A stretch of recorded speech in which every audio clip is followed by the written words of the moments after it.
हरि ओम नमः सर्वेभ्यः। आज हम लोग द्वितीया विभक्ति का अध्ययन करेंगे। कारक के अनुसार कर्म कारक और विभक्ति के अनुसार द्वितीया विभक्ति।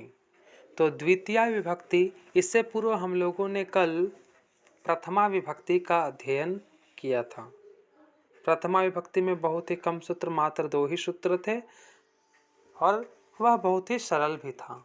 लेकिन द्वितीया विभक्ति थोड़ी सी क्लिष्ट है, थोड़ी सी, लेकिन इसे यदि हम लोग मन लगा करके ध्यान पूर्वक यदि पढ़ेंगे तो वह भी सरल हो जाएगा। इसलिए ध्यान पूर्वक इसे श्रवण करें और समझें कि द्वितीया विभक्ति में क्या कहा गया है। द्वितीया विभक्ति में जितने भी सूत्रों का प्रयोग हुआ है, सूत्रों के माध्यम से क्या कहा गया है। तो प्रारंभ करते हैं। द्वितीया विभक्ति का प्रथम सूत्र है कारके। अच्छा, इससे पूर्व पुनः हम लोगों को जान लेना है कि हम लोग पढ़ाई कर रहे हैं सिद्धांत कौमुदी। सिद्धांत कौमुदी का कारक प्रकरण।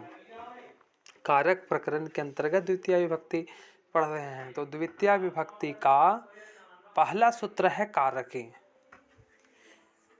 कारके यह अधिकार सूत्र है। कारके जो है सो यह अधिकार सूत्र है, अर्थात आगे आने वाले सूत्रों के साथ कारके का अन्वय करके अर्थ समझना चाहिए। सबसे पहला समझना यह है कि अधिकार सूत्र किसे कहते हैं। तो अधिकार सूत्र वह होता है जो अपने सूत्र में कार्य ना करके आगे आने वाले सूत्रों में वह कार्य करता है, उसकी वहाँ पे महती आवश्यकता होती है। जैसे देखिए आगे यहाँ पे लिखा हुआ कि अधिकार सूत्र उस सूत्र को कहते हैं, इसे ध्यान पूर्वक देखें। अधिकार सूत्र उस सूत्र को कहते हैं जो अपने स्थान पर वाक्यार्थ बोध ना होने पर, अधिकार सूत्र उस सूत्र को कहते हैं जो अपने स्थान पर वाक्यार्थ बोध ना होने पर दूसरे सूत्रों के साथ अन्वित होकर अर्थ का बोध कराता है। अधिकार सूत्र किसे कहते हैं?